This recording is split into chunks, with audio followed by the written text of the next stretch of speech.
Hello and welcome to our Year with the Ears, our daily vlog where we relive our year living in the Walt Disney World resorts in 2019. Today is day 48.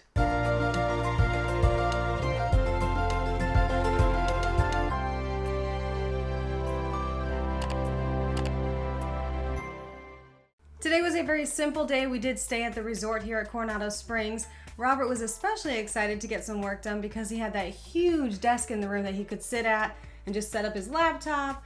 I generally work from the bed because it's comfortable. You can fluff up the pillows, but he enjoyed having a place he could sit and easily work that wasn't his laptop on his lap in the middle of a lobby somewhere. And also, even in the regular rooms, like in the pirate room we just left the other day, the table and chairs in the room, they're fine for like sitting there and eating or something, but it's a pretty small table usually. The chairs aren't generally super comfortable to work in. The one they had here at Coronado was pretty comfortable, and you just don't have any space to spread out. So if you've got anything beyond just a laptop and maybe a small pad of paper, there's no real room for that. So I loved having the giant desk area as well as really good lighting. They had that little lamp there and the lighting above the desk. So I was really happy with the nice lighting, the good space. It was just a great place to sit and work. Plus, the Wi-Fi worked really, really well. I'm assuming because they had just remodeled the rooms, but it was great Wi-Fi, so I was able to get a lot of work done. It was really nice, and this was a lot of the reason we chose to live at Disney for a year, because we can work from anywhere. That's kind of the point. And that still meant that we had to get work done, but if you're gonna work somewhere, why not make it Disney World? Yep. So we were very excited to be able to work in the room, get some stuff done. And then we went to a very early dinner. We hadn't eaten much. We completely skipped lunch. We were getting so much done. It was we kind a of really forgot. productive day, yeah. And by the time we realized that we were hungry, it was like 4 o'clock. So we waited until about 5 because Maya Grill opened and we had never eaten there before. Yeah, I wasn't really expecting much. It's kind of tucked away in the back corner there at Coronado. It is a table service restaurant, but it's only 5 to 10 that they're open during that season. And I was looking at it like, I mean, it looks like good Mexican food. The reviews seem pretty good. I've just never, ever heard anyone talk about it on any of the blogs or any of the stuff like that. So we figured we'd give it a shot, and thankfully it did not disappoint. So we started things off with an appetizer. We got the queso fundido, which is basically a big skillet of cheese with some chorizo in it.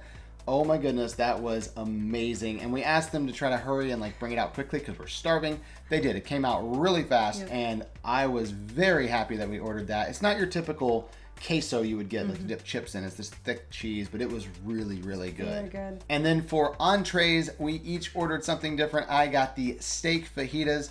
Absolutely love that. The steak was so really good. The flavor in the steak, I was very, very, very impressed with that. I wasn't expecting, I mean, fajitas are pretty standard, you know, but I was blown away. It was very good steak. And you got those shrimp tacos. I also had one of her shrimp tacos. They were really good. Because she kept talking about how good they were, and I had to try one, and she was not wrong. It was like this beer batter tempura on the shrimp, and it was just light and crunchy and just so good. It was the perfect combination of flavor, but not overpowering, not spicy at all. And you know I really enjoy something when I don't stop talking about it, and I very much enjoyed these shrimp tacos. They were delicious. I know I was really hungry, so that may have played a little part in it, but it did actually taste really good too. And because we were so hungry at this point, we really didn't have much food left over. We ate pretty much all of our food, which doesn't happen a lot at the Disney table service restaurants. We usually have leftovers for the next day. That's not happening this time. This food is great. And now we don't have a ton of room left for dessert.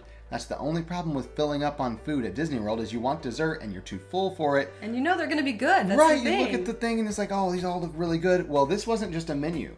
They brought individual desserts out to the table to show us all the desserts and let us choose what we wanted. Which I loved because I'm a very visual person, and that bothers me because at Disney they don't put pictures on the menu, and I want to see what I'm ordering. So I'm one of those people that like watches when they bring things by just so I can see like, is that what I want?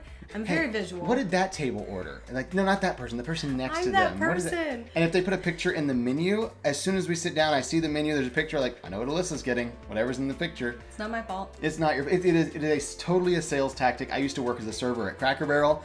There were regular menu items that they would put on the specials menu because it's like, oh, it's the summer specials. Literally the exact same menu item, exact same price, nothing has changed, but there's a picture in the menu. Sales would go up 30 to 40% for that item. It's just a sales tactic, and it works really well, apparently. It does. So they brought the desserts, which I appreciated, because then I can see which one I want to get, and I have options now.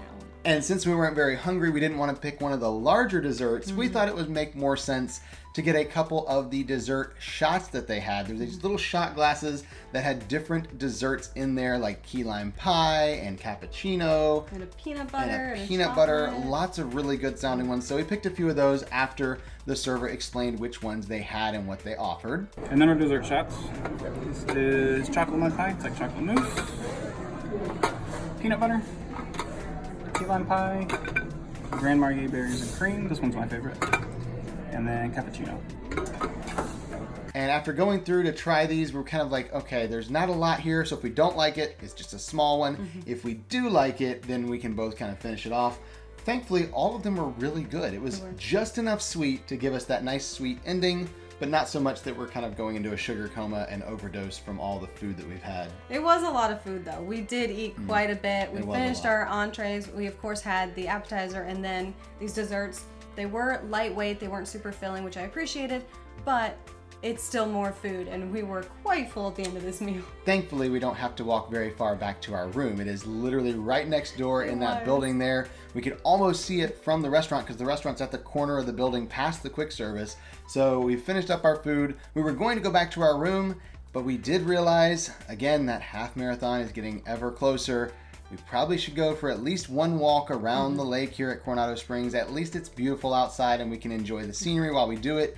Even though tonight we may be walking a little bit slower than normal from all the food that we had, that's totally okay. So we made a couple laps around the lake and then headed back to our room. And that's the end of our night. So we will see you tomorrow For our Year with the Ears.